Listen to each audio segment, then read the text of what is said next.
Hey everybody, so this is the first cooking video in the series that I want to do on cooking, obviously, since this is a cooking video.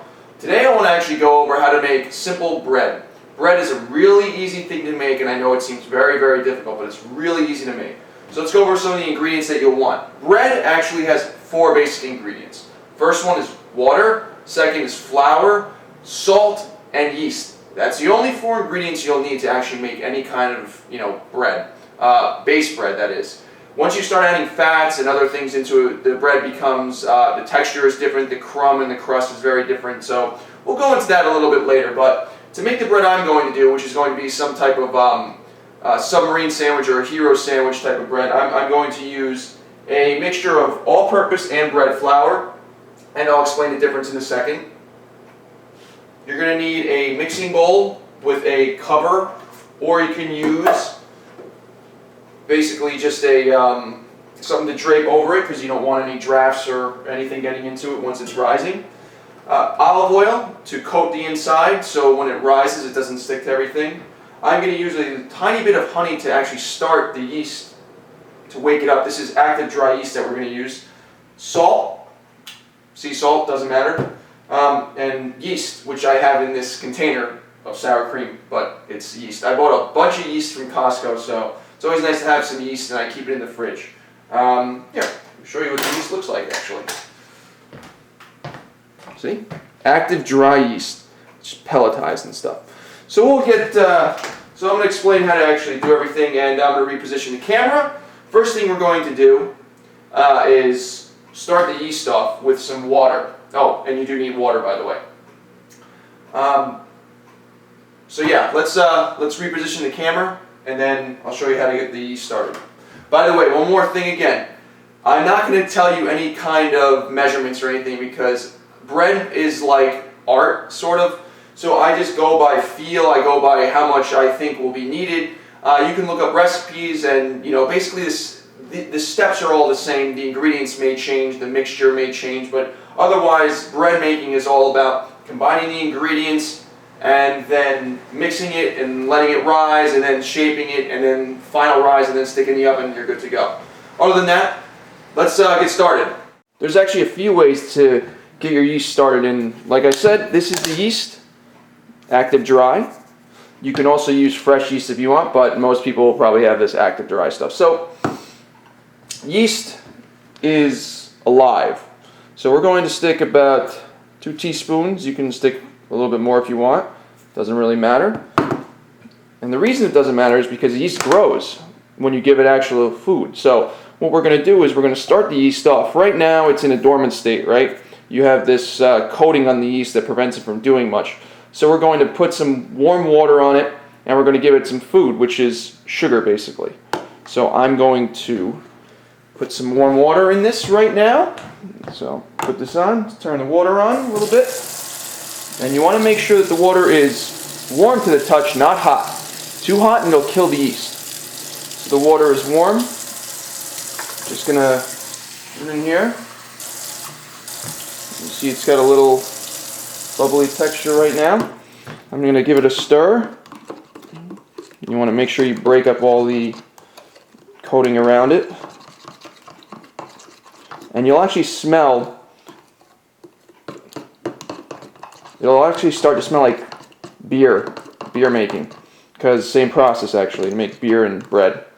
I'm also going to add a little bit of honey. You can use anything actually. You can use some flour if you want. Anything to give the yeast some food. So if you're making just regular, 4 ingredient bread, just use some flour. Stick some flour in here, but I like a little honey in here, if I can get it out of the actual container. And I might have to use some flour if I can't get this honey out of here. It seems to be hardened up. Okay, here we go.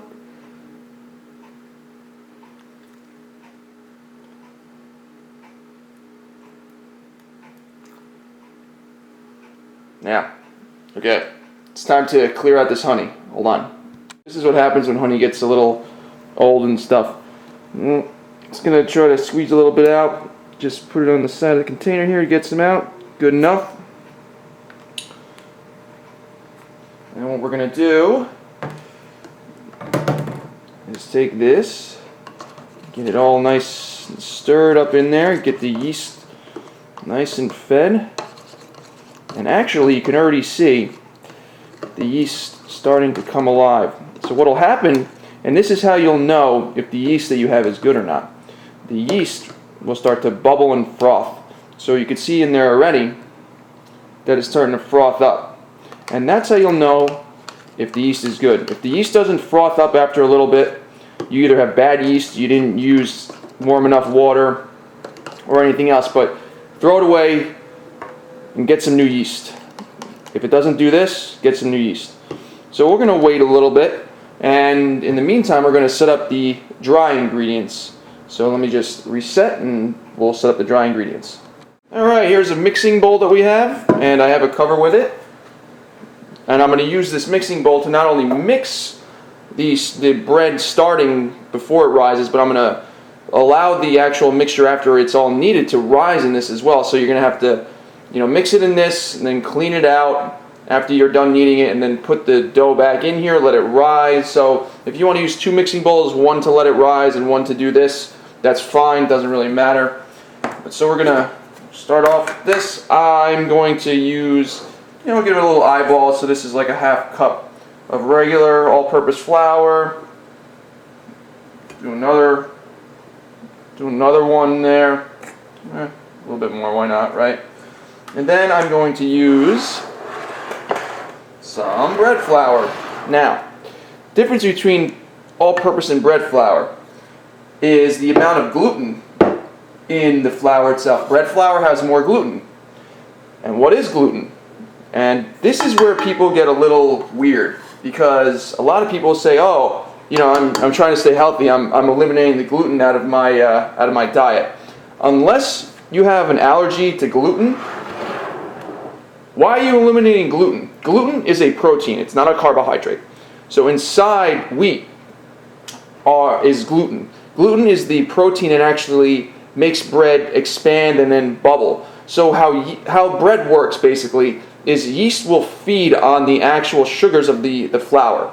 And then what happens is they'll make carbon dioxide. That carbon dioxide will get trapped by the gluten, which stretches. It's a protein, and it stretches and it captures the carbon dioxide, and the bread expands. And that's how you get the inside crumb. The inside of the bread is called the crumb, the exterior is called the crust. So with more gluten, you have more of a stretchiness, and the inside is a lot more textured and stuff. So I like a little more gluten in my bread normally. When you're making pizza dough, you usually use bread flour as well, or a mixture of the two. But this is I only have this much. I have no idea how much that is. Doesn't really matter. A little salt. Put a little salt in there. Salt will actually regulate the yeast from going too nuts. So put a little salt in there. By the way, one thing about bread, you may think like you're putting a lot of salt in bread, and once you taste it, you realize, wow, something's missing, and it's usually salt. So once you think you're done putting some salt in, put a little more. It's not going to hurt you, especially if it's sea salt. Sea salt, not that bad. All right, so that's the dry ingredients. Give it a little mix there. And the other thing that you're going to get is something to mix it with. Get this. Give it a little stir here. Get it all nice in there. Whoops. Bread gets a little messy to make too. So here, let's look at our yeast mixture, and you can see that it's all nice and bubbly. And what we're going to do, since the dry ingredients are all done already, ready to be mixed, just going to dump this in here. Try to get everything out of there.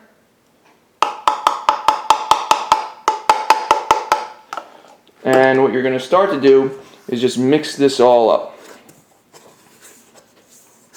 Now this is the part, even if you have measurements and you're following a recipe, that you're going to have to do by eye or by feel. So what's going to happen is you're going to have to put enough water in there to actually get the dough to stick together, and then you're going to start to knead it by hand. Now there's some recipes that you don't have to knead by hand, but I like, actually doing the traditional dough style with kneading and stuff. So you can see that some of it's pulling together, but it's all not pulling together the same. So I'm going to put a little more warm water in there. Make sure it's warm. And don't add too much at one time. Just add a little bit, and just mix it up. You want it to be all in one piece. You want it to all be together. You want it to pull away from the sides, just like this. Need a little more water in there. And remember, just a little bit at a time. It's easier when there's less water than more. Once you add too much water, then you got to put a lot more flour in. So here we go. You can see that it's starting to come away. It's starting to make a single massive dough ball.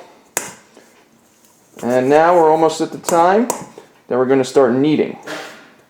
So what I'm going to do is I'm going to set up my little dough kneading area. So here's what the dough ball looks like, and now we're going to knead it by hand.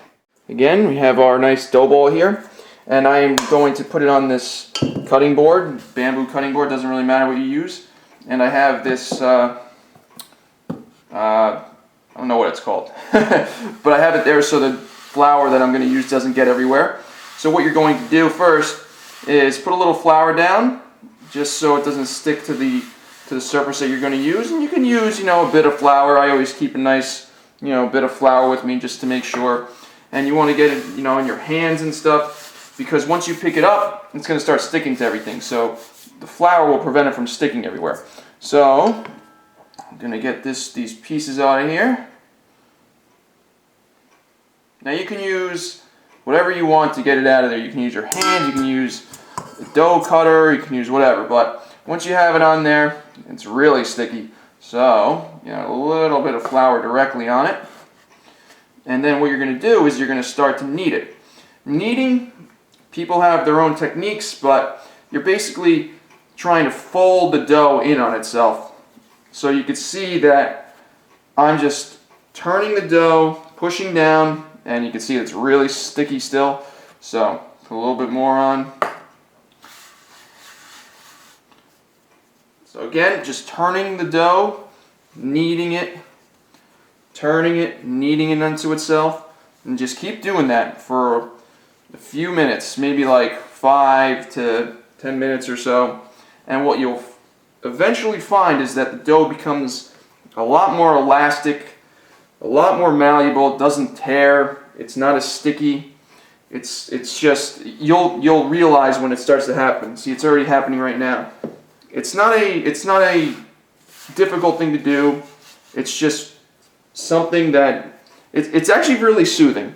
You're just kneading this dough, and it's really the benefit of bread making is you get to actually just work with the food that you're making. And this is one of the things that I like about bread making, is that you get to actually, see how your food is actually going to come out, because you're the one that's controlling the consistency. So what this is actually doing is breaking up those strands of gluten, and we're making sure that they can actually expand when when the yeast is actually making that carbon dioxide. Because if we didn't do this and we didn't break apart those gluten proteins, what would happen is the yeast would actually make carbon dioxide and it wouldn't be caught, and you basically have like crappy bread. But there are some recipes that you don't have to knead, which come out fine. But if you're making just generic standard bread, you're going to want to knead it. So this is becoming nice and elastic right now. Just going to keep going. You can keep going. It's not going to hurt. It's not going to be overly tough or anything. What's going to happen after this is done is you're going to let it sit for a while and let it rise. Add a little more flour here. Don't worry about adding flour or not. You want to make sure that it doesn't stick to anything, so you can keep adding flour, but you don't want to add too much. You don't want it to be overly dry. You want it to be a little wet. The wetness actually helps when you're actually cooking in the oven. And we'll get into more of that when we're actually at that stage. You want moisture when you're cooking in the oven, so we can add the moisture later with a squirt bottle or putting something in the oven because how commercial ovens do, they have steam that they inject, but we're not going to do that. But anyway, you can see this is becoming nice and elastic. It feels very different than when it first started, and I'm still kneading it into itself. Okay, I think that's pretty good. And you can see that it's stretchy, it's not really tearing. And what I'm going to do, I'm just going to fold it in on itself, like so. So it becomes a nice ball. You can do it this way if you want. Just scrape it in on itself. And what I'm going to do is just going to leave it here for a second. Nice dough ball right there. And I'm going to clean this out here, and then we're going to put this in here. Oil this area in here, and let it rise. So 1 second, and clean this up. Magic. Nice and clean. Well, it's not perfectly clean, but we're putting the dough back in. There's no reason to get too crazy with cleaning it. Now, the other good thing about cleaning this is that the water I use is hot, so now the container is nice and warm. And warmth will make the yeast grow a lot faster. So what we're going to do is going to take a little olive oil. I'm just going to put a little bit in there just to coat the edges. And what you're going to do is, get it all around there. Take your dough ball, just like this, and just, use it. Coat the edges of it just in there and get it all nice and coated with oil. So what this is going to do is it's two things it's going to do. Number one, it's going to prevent the dough from sticking to the actual sides of this, so when it's all nice and risen, you can get it out easily. Second thing it's going to do is it's going to prevent it from having a crust formed on it. So let's just say that you don't have a nice seal like I do. You want to make sure this is nice and sealed. So let's say you don't have a nice seal on it. Air is your enemy at this point. You don't want any airflow to be on this thing right now. Because if air gets on it, what's going to happen is the crust, the outside will actually harden a little bit, and it will prevent it from rising. So you don't want that right now. So cover it. I like to put a towel on it.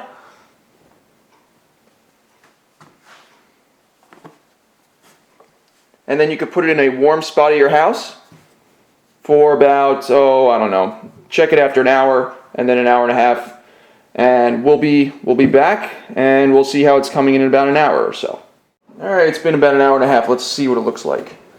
You can see that the top wasn't really secure anymore, which means that it was producing gas. And you could see here that it rose, probably about double.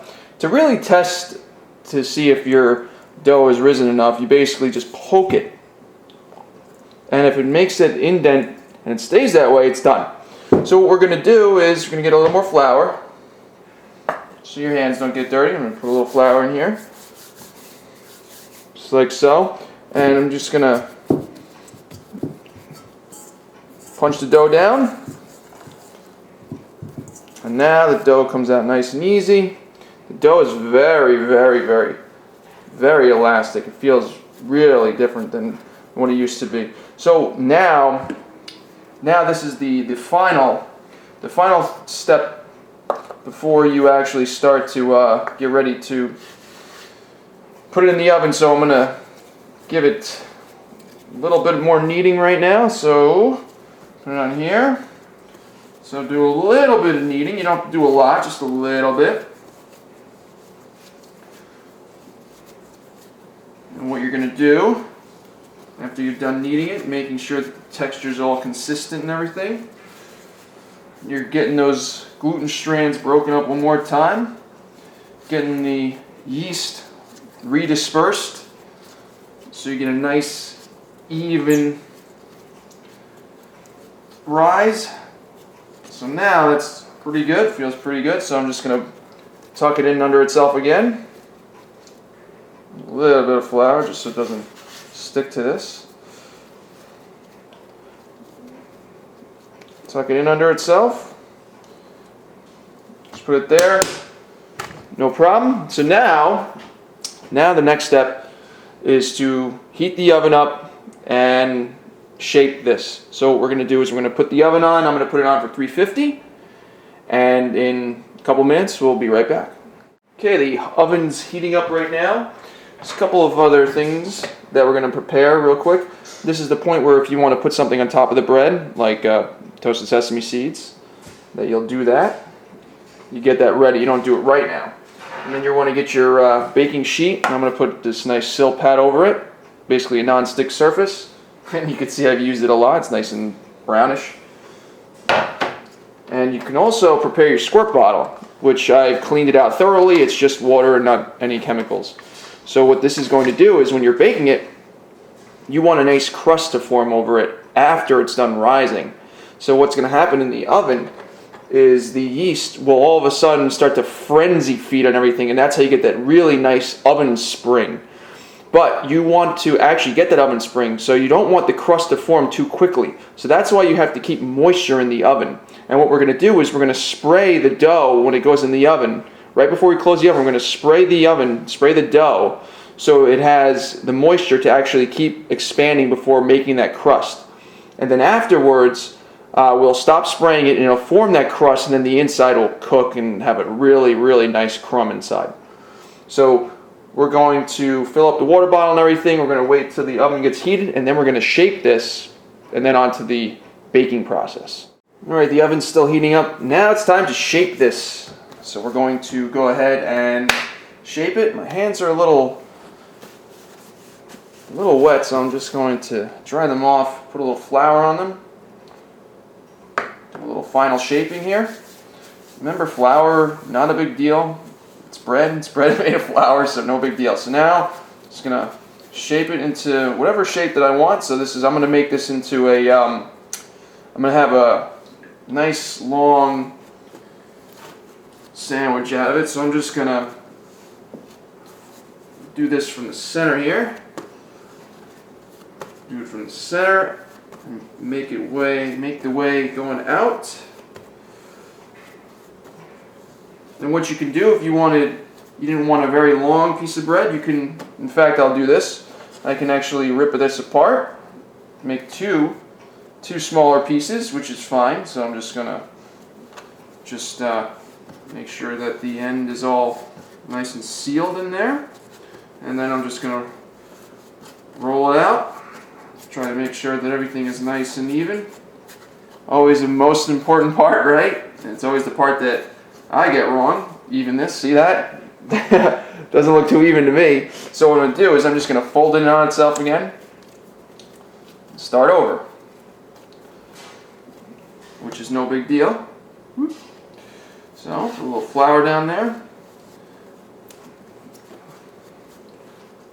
Okay, do this.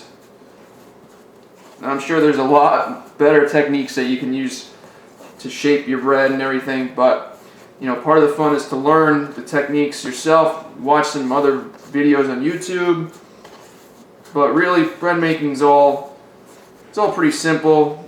You can learn as you go. It's no big deal.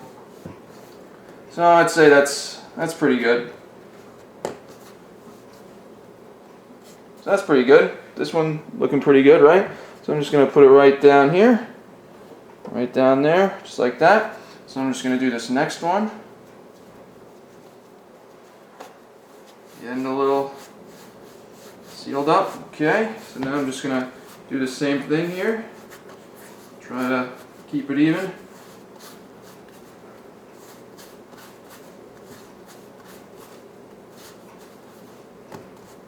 See how there's a little seam on this part right here? So I'm just going to pinch it a little bit. And what you want to do is you want to keep the gas from escaping. And then you're going to use that as the bottom. So there's the second one. It's pretty good. Put that right down there. And at this point, we're going to let it, show you this real quick. See? Here's my 2 pieces of bread. Almost ready to go in the oven. I'm going to cover it with this cloth here and let it rise for not too long, maybe like 5-10 minutes or so, until the oven is totally heated. And what that's going to do is you're going to see these plump a little bit. And at that point, we'll score the bread. So let's wait for that. All right, we're almost ready to go into the oven. So what I'm going to do first is I like a little sesame seed on my roll. So first thing I'm going to do is I'm going to take my squirt bottle filled with water, and I'm going to lightly squirt the top of this to get this A, moist, and B, sticky enough so that the sesame seed will stick to it. So I'm just going to,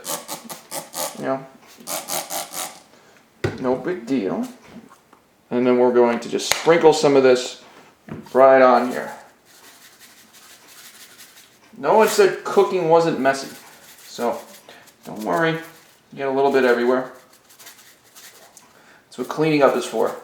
So now what you can do is you can actually just lightly get those in there.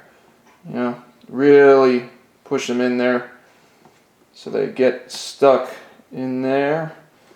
Because what will happen is if you just leave them on the top, they'll just fall right off. Now, what we're going to do is we're going to give the air a way to escape without exploding everywhere when it's in the oven. What's going to happen in the oven, like I said, is the yeast, as it becomes heated, will eventually feed very, very quickly, and that's how you get this oven spring, and these just start to plump really fast before the yeast die, of course. Once the yeast are dead, no more oven spring. So we're going to take a knife, like so, and I'm going to put a little bit of water on it, just so it's easy to cut right through, and I'm going to score this. So you can score it however you want. You go pretty deep. So I'm just going to go in here, score this 3 times.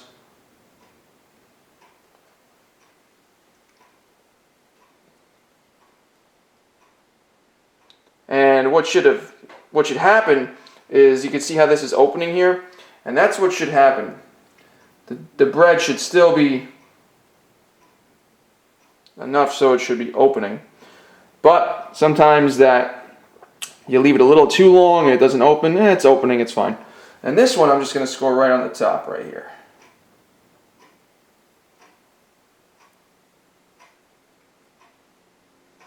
Now you could do this with a razor blade, whatever, but the knife's got to be nice and sharp. This one wasn't sharp. But you can see that this one's opening and stuff, so that's good. So now it's ready to go in the oven right now. So I'm going to reset the camera to show you. So the oven is preheated, 350. And we've got the bread ready to go right here. So what we're going to do is get some oven mitts. You don't want to burn yourself going in the oven because I know I've done that already. So what we're going to do is open up the oven, and what you can see I have here are baking stones. And what that's going to do is allow the oven to remain warm even while it's open, to get that really nice oven spring. So real quickly now, you're going to spray moisture on these things, and that's going to take the place of steam bath. And you leave that in there and let that go. You're going to let it go for a few minutes, and then you can spray it again if you want. And what you're doing is you're preventing the crust from forming, you're preventing it from getting hard, so the bread will actually start to rise in all directions without breaking in a bunch of different places. Commercial ovens actually inject steam into this process. And what you can also do, if you're using the bigger oven, you can actually put a Pyrex dish of just water in it, and before you heat the oven, just stick it in on the bottom of the oven with a bunch of water, and as it's heating up, the water will start to boil and make steam on itself. That works just as well as using a squirt bottle, but I like the squirt bottle method. You can use whatever you want, but the steam helps the actual bread rise a lot better, and it also allows the crust to form a really nice color at the end. The second thing you can do if you really, really want a nice color on the top, like for instance, if you've seen challah or dinner rolls that have a really nice, really dark, brown, rich color, is you could take some egg and swish it around. You can use the yolk itself, or you could use the white and the yolk, and just make sure that it's nice and come together. And you just take a brush and you just brush it on the top. Take that egg wash and brush it right on the top of the bread. you'll get that really, really deep, rich brown color. And that's how they get that. So in about 15, 20 minutes, you check it after 15, and if it needs to go a little bit more, you leave it in there. So in about 15 minutes, we'll check the bread and see how it's coming along. So when you're actually baking bread, one of the nice things to do is check it all the time. So I'm going to open this up, see what it looks like. Oh, looking pretty good. You see the back one, it kind of exploded from the bottom. When you make bread, that stuff happens, and people that are better at making bread than I am, that won't happen, but in time you get it. But this one's looking pretty good. And it looks like the oven spring process is done. You can see they plumped up. And what's going on right now is everything is starting to really bake, and the starches are starting to combine. They're starting to become caramelized, and that's what actually turns the top of the bread a nice brown color. The starches caramelize and they become nice and dark. So we're going to wait for that to happen, probably another 5-10 minutes or so, and then we'll check it again. Another 5 minutes has passed, so we're going to check this out. Oh, looking pretty good, but still not brown. So I'm going to put that back in there. And I'm going to raise the temperature a little bit. 375. You can do the same, or you can leave it at 350. It's up to you. This is the fun part about bread making, is determine what temperature works the best for you. And, lower and slower or quick and fast. Doesn't matter. Experiment. It's bread making. It's not like a life or death thing. So if you ruin a batch of bread, make another one. No big deal. So the bread is almost done. And what you want to do is you want to prepare for it to cool off. So this is where you have a wire rack, and it's a simple thing that just keeps airflow around the bread. So you just put the wire rack down. I put cloth under it in case any crumbs. It's easier to clean up. And this is the final step in the bread making process, other than just eating it, which is the best part, obviously. So set this up, and when you take it out of the oven, you put it right on the wire rack, and then you let it cool down, which is probably one of the hardest parts, because when you're baking bread, it smells so damn good in the house. And that's the other really fun part about baking bread, is when somebody walks in your house like, whoa, what did you make? And you're like, I made bread. I made bread. And you get to say that too. Now here's the hard part about making bread. See what it looks like. All right. You see that it's got some color. It's getting brown. So you're saying to yourself, oh, I don't want it to burn. Let me take it out. Nope. Put it back in. Leave it for another few minutes. By the way, this goes for pizza as well. If you're making pizza and you think it's done, leave it in for another 2 minutes, because it's not done. I've waited another 3 minutes. Time to check it out. Good enough. So what you're going to do to check this is just tap the bottom, and it should sound hollow. See? I don't know if you can hear that, but it sounds hollow to me. So we're going to take it out, put it on our wire rack.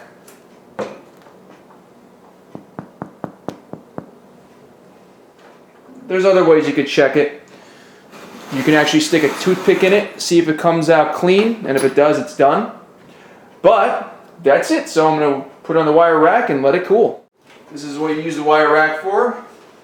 Letting it cool down. Hardest part about bread making, because the smell is unbelievable. It smells so good. And these are going to become sandwiches for me later. So that's pretty much it. I hope you enjoyed learning how to make bread. It's a fun experience. Try it with your kids if you have them. And just remember, let them cool down for at least 10-20 minutes. You want them to actually cool pretty much completely, because the cooking process is still going on right now. So you want to wait for them to cool off, and then you can just eat them, bread and butter, or sandwich, whatever you want to do. And remember, experiment. This is bread making. It's not like, nothing's going to happen if you make a mistake. It's no big deal. So experiment a little bit. It's fun. It's like an art. And really, so I hope you enjoyed this. Please leave me some feedback, comments. How about some video responses? How about let's see you make some bread? It's fun and it's easy to make. Remember, 4 basic ingredients. Water, flour, salt, and yeast, and that's it. And then everything else is just time, kneading, and then baking, and that's it. So, eat some bread and make it. It's good, and it's fun to make, and oh my God. Why are you still watching this? Go get some bread.